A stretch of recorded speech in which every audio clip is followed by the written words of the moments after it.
श्री शिवाय नमस्तुभ्यम। ओम नमः शिवाय। दोस्तों, कैसे हैं आप?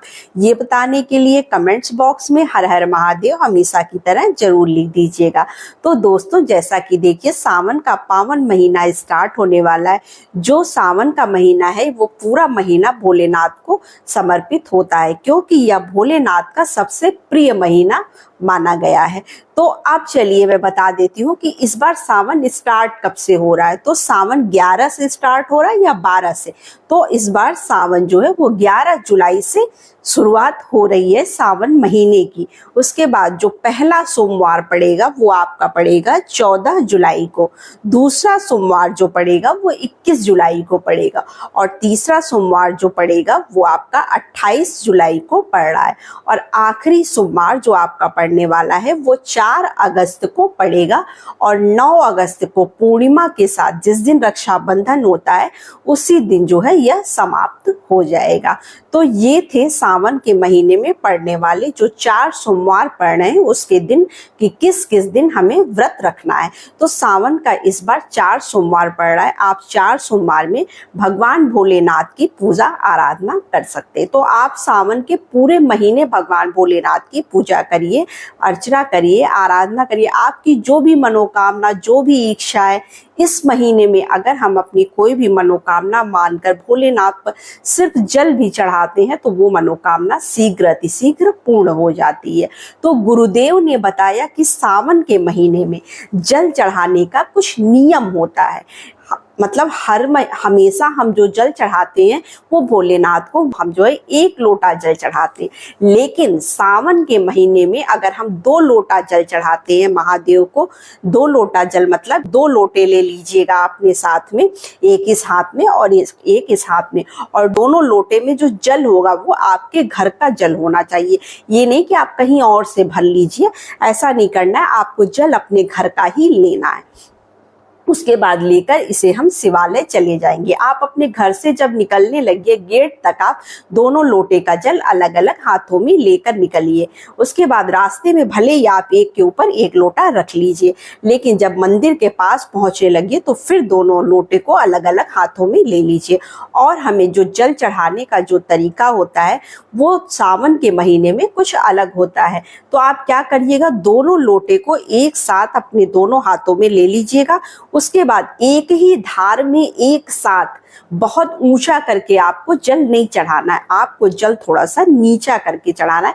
नीचे से चढ़ाइएगा, वरना जो आप जल चढ़ाएंगे महादेव को उसका छींटा आपके ऊपर आएगा और आपको पाप लगेगा। तो आप थोड़ा नीचे से चढ़ाइएगा।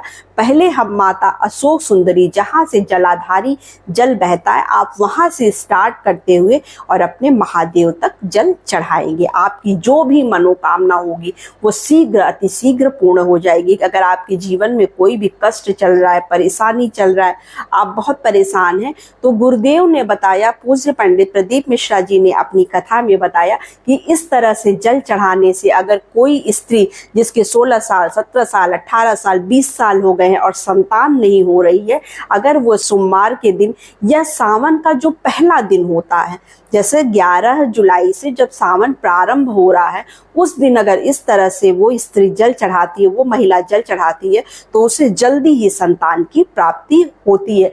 इस महीने में अगर आपकी कोई भी मनोकामना है, कोई भी इच्छा है, जैसे लंबे टाइम से आपकी इच्छा, जो व्यक्ति सोमवार को छोड़कर, जैसे मान लीजिए सावन के जो सोमवार पड़ते हैं उसमें तो हम भगवान भोलेनाथ का अभिषेक पूजा करते ही हैं, लेकिन ये 2 उपाय हैं जो आप पंडित जी ने, अपनी गुरुदेव ने अपनी कथा में बताया, जिसे हमें कब करना है, जिस दिन से सावन शुरुआत हो रही है, यानी 11 जुलाई से आपको, 11 जुलाई को आपको यह उपाय करना है। तो यह उपाय 2 कौन से हैं ये मैं आपको यहाँ पर बता देती हूँ। तो देखिए, 11 जुलाई को जिस दिन आपका सावन शुरू हो रहा है, उस दिन आप भोलेनाथ को एक बेलपत्री आप अपनी मनोकामना बोलते हुए अगर बाबा को समर्पित कर देते हैं तो यहाँ पर आपकी संपूर्ण मनोकामनाएं पूर्ण हो जाती हैं। अगर आपके जीवन में पैसे, रुपए, धन दौलत, किसी भी चीज को लेकर आपकी इच्छा है या किसी भी चीज को लेकर आप परेशान हैं,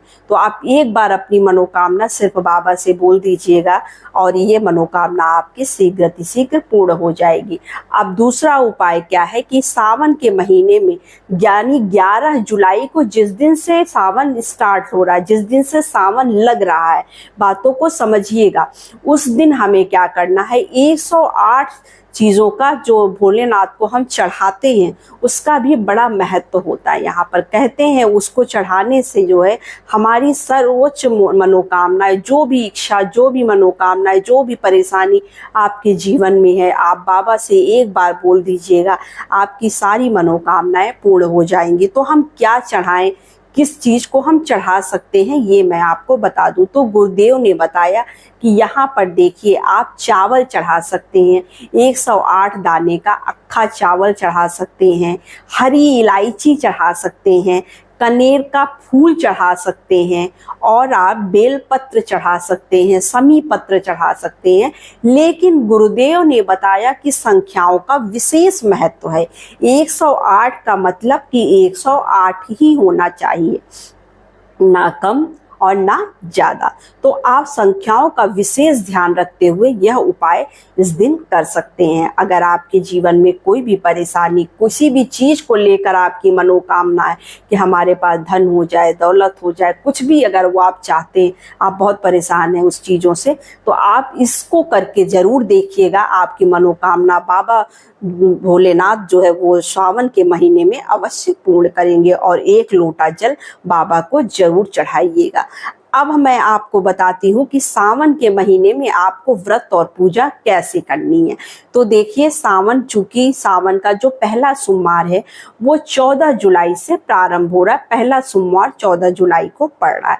तो इस दिन हम सुबह सवेरे स्नान करके भोलेनाथ के मंदिर शिवालय जाएंगे और 2 लोटा जल लेकर भोले बाबा को चढ़ा देंगे। अगर आप कुछ भी नहीं चढ़ा सकते हैं तो आप सिर्फ 2 लोटा जल चढ़ा दीजिए और बेलपत्र चढ़ा दीजिए। इसके अलावा आप जो कुछ भी चढ़ाना चाहते हैं, बाबा की प्रिय चीजें हैं जो भी, जैसे धतूरा है, भांग है, बेलपत्र है, आप सीजनल फल है, दिया बाती करके भगवान भोलेनाथ को प्रसन्न कर सकते हैं। और उनके मंत्रों का उच्चारण आप करते रहिए। अगर कोई भी उपाय भी कर रहे हैं तो आप उनके मंत्रों का उच्चारण करते रहिए, या ओम नमः शिवाय का कर सकते हैं, श्री शिवाय नमस्तुभ्यम का कर सकते हैं। जो भी मंत्र आपको अच्छे से याद हो, आप उस मंत्र को बोलते हुए उपाय करिए, बोलते हुए पूजा करनी है आपको। शाम को भी आपको अपने घर में, अगर आप बाबा भोलेनाथ की मूर्ति रखे हैं, फोटो रखे हैं, तो वहां पर दीपक जलाकर पूजा अर्चना कर सकते हैं। और नहीं तो आप मंदिर तो जरूर जाइए। अगर शाम को हो सके तो शाम को मंदिर जाइए, वरना आप सुबह मंदिर जाकर पूजा अर्चना जरूर करिए। सावन के महीने में जो व्यक्ति सावन के महीने में 4 सोमवार तक इस तरह से पूजा करता है, अर्चना करता है, बाबा की सेवा करता है, वो जो है हमेशा उसके घर में सुख समृद्धि भरी रहती है। और अगर आप पूरा सावन अगर आप जल चढ़ाते हैं तो आपके जीवन के सारे कष्ट दूर हो जाएंगे। तो आप इस तरह से करिएगा। और जो लोग व्रत रखते हैं, जैसे सावन सोमवार का आप व्रत रखते हैं, तो बहुत लोग सिर्फ फलाहार खाकर ही व्रत रखते हैं। बहुत लोग सुबह फलाहार खाते हैं और शाम को अनाज खा लेते हैं। तो सेंधा नमक का प्रयोग इसमें किया जाता है। बहुत लोग बिना नमक का भी व्रत रखते हैं। तो हर कोई अपने अपने तरीके से व्रत रखता है। तो बस यही छोटी सी वीडियो थी, छोटी सी जानकारी थी। वीडियो अच्छी लगे तो चैनल को लाइक सब्सक्राइब जरूर करिए। तो नमस्ते फ्रेंड्स, ओम नमः शिवाय, हर हर महादेव।